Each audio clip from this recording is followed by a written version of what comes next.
प्रिय माझ्या मैत्रिणींनो, प्रेमपूर्वक नमस्कार तुम्हाला.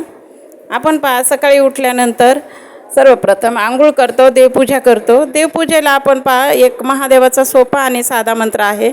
महादेवाची पूजा करताना कुंकू आण कुंकू मान, कुंकू लावते कुंकू नेसते, भरताराच्या अर्धांगी बसते, भरताराची सैजबाज, पाची पुत्राची राज, लेक आणवंती सून पुत्रवंती, ऐसे राज्य देखो देखो, अखंड शंकर पार्वती. धन्यवाद.